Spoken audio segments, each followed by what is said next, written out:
بسم اللہ الرحمن الرحیم۔ السلام علیکم ورحمۃ اللہ وبرکاتہ۔ دار ارقم سکولز کی آن لائن کلاسز میں خوش آمدید۔ حضرت علی رضی اللہ تعالیٰ عنہ نے فرمایا کہ اپنی سوچ کو پانی کے قطروں سے بھی زیادہ شفاف رکھو، کیونکہ جیسے قطروں سے دریا بنتا ہے اس طرح سوچوں سے ایمان بنتا ہے۔ اللہ رب العزت سے دعا ہے کہ ہم سب کو ایمان کی دولت سے مالا مال کرے، آمین۔ کل ہم نے جماعت دہم کے نصاب میں شامل نظم میدان کربلا میں گرمی کی شدت کا بند نمبر 1 اور 2 پڑھا تھا، ان کی تشریح کی تھی اور ساتھ مفہوم بھی میں نے آپ کو بتایا تھا۔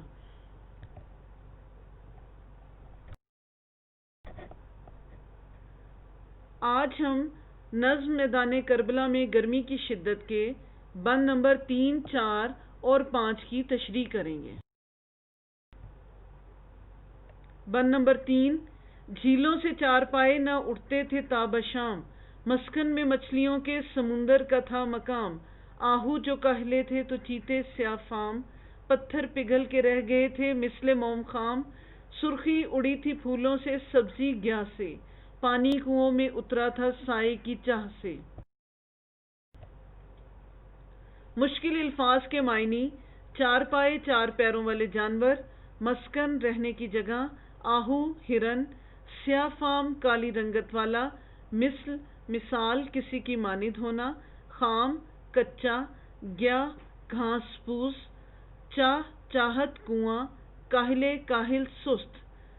مفہوم ہے: چار پائے شام تک جھیلوں سے نہ اٹھتے تھے، مچھلیوں کے مسکن میں سمندر کا مقام تھا، ہرن سست تھے اور چیتے گرمی کی وجہ سے سیاہ لگ رہے تھے، پتھر کچی موم کی طرح پگھل گئے تھے، پھولوں کا سرخ رنگ اڑ گیا تھا اور گھاس سے سبزی ختم ہو گئی تھی، پانی بھی سایہ تلاش کرنے کنویں میں نیچے چلا گیا تھا۔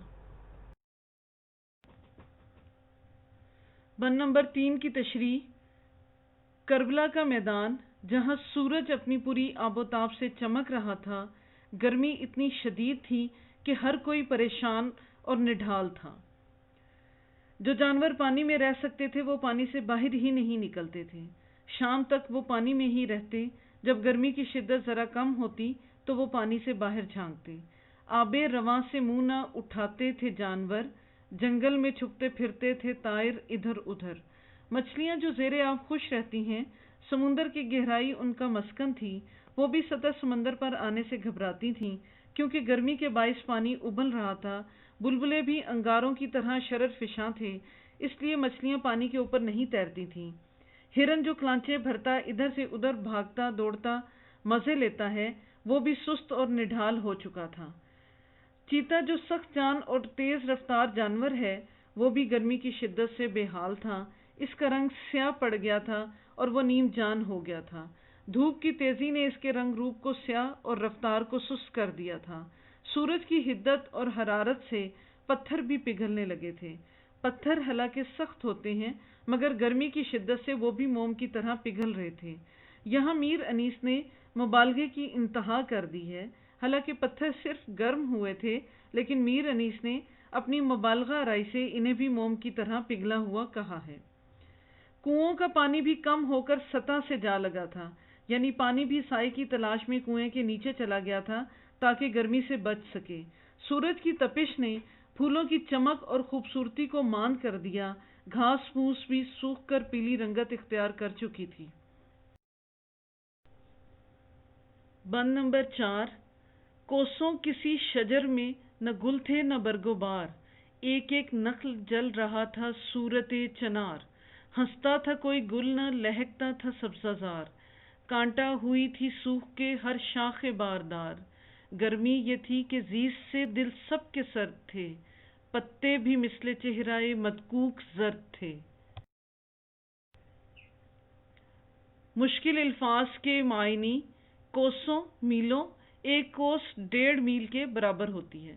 شجر درخت، گل پھول، برگ پتا، نخل چھوٹا پودا، چنار سرخ پھولوں والا ایک درخت، بار پھل، زیست زندگی۔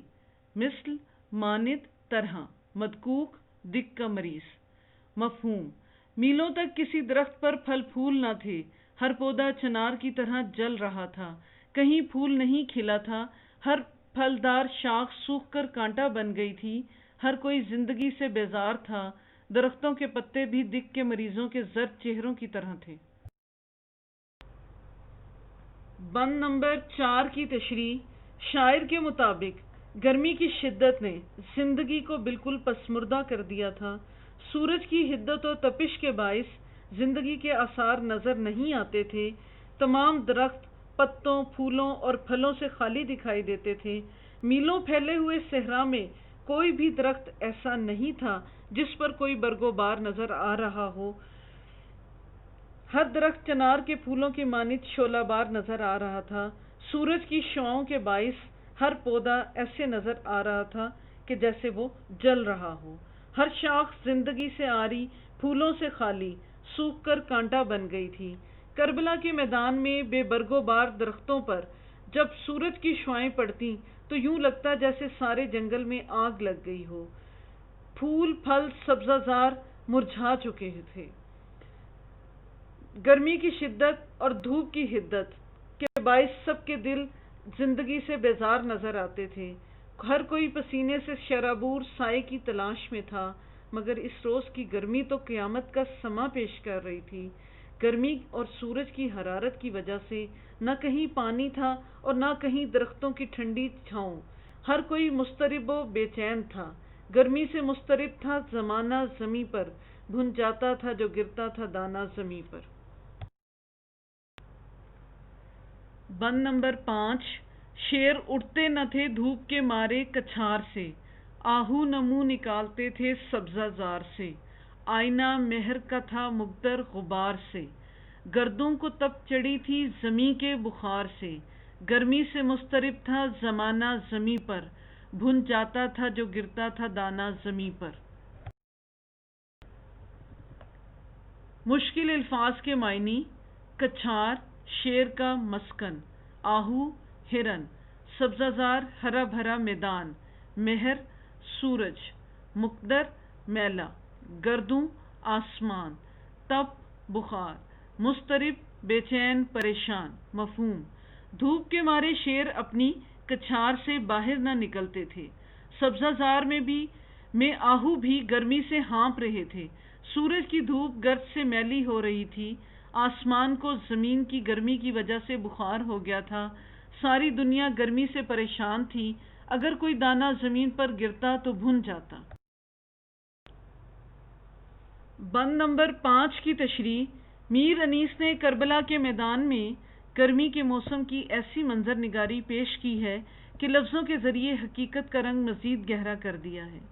گرمی کی شدت نے ہر ذی روح کو بے حال کر رکھا تھا۔ انسان سائے کی تلاش میں سرگرداں تھا تو حیوان بھی بے تابی اور بے قراری سے ایسی جائے پناہ تلاش کر رہے تھے جہاں وہ موسم کی شدت سے بچ سکیں اور سکون کا سانس لے سکیں۔ صحرا میں اگر قیامت خیز گرمی تھی تو جنگلوں کا حال بھی کچھ زیادہ اچھا نہ تھا۔ جنگل کا بادشاہ شیر بھی گرمی سے بے حال اپنی کچھار میں دبک کر بیٹھا تھا۔ اسے دھاڑنا اور شکار کرنا بھول چکا تھا۔ شیر کا پسندیدہ شکار ہرن بھی ہرے بھرے میدانوں سے منہ نہ نکالتا تھا، کیونکہ آج اسے شیر کی بجائے شدید گرمی کا مقابلہ درپیش تھا۔ اس لیے ہرن نے گھنے جنگلوں کا رخ کرنے کی بجائے سبزہ زاروں میں رہنے میں عافیت سمجھی۔ زمین سے اٹھنے والے بخارات کے باعث آسمان کو تیز بخار ہو گیا تھا۔ زمین کی گرمی کے باعث آسمان اور زمین دونوں تپ رہے تھے۔ زمین بھٹی کی طرح تپ رہی تھی اور مخلوق دانوں کی طرح بھن رہی تھی۔ ہر کوئی دعا گو تھا کہ کہیں سے ابر رحمت برسے اور مخلوق خدا سکھ کا سانس لے، مگر اس روز تو زمین کا تنور پوری طرح دہک رہا تھا۔ اگر کوئی گندم کا دانہ بھی فرش پر گرتا تو وہ بھی حدت کے باعث بھن جاتا۔ یہاں دانے کا بھن جانا مبالغہ آرائی کی انتہا ہے، لیکن میر انیس نے اس سے گرمی کی شدت کو خوب اجاگر کیا ہے۔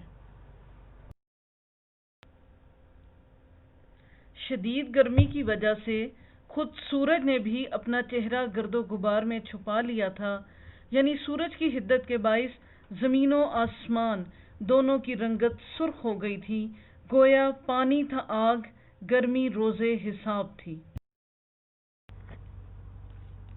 بند نمبر 3، 4 اور 5 کی تشریح مکمل ہوئی۔ اللہ رب العزت سے دعا ہے کہ وہ آپ پر اور آپ کے تمام گھر والوں پر بے شمار رحمتیں نازل فرمائے اور آپ کا ہر پل خیر و عافیت سے گزرے۔ اپنا بہت خیال رکھیے گا۔ اللہ حافظ۔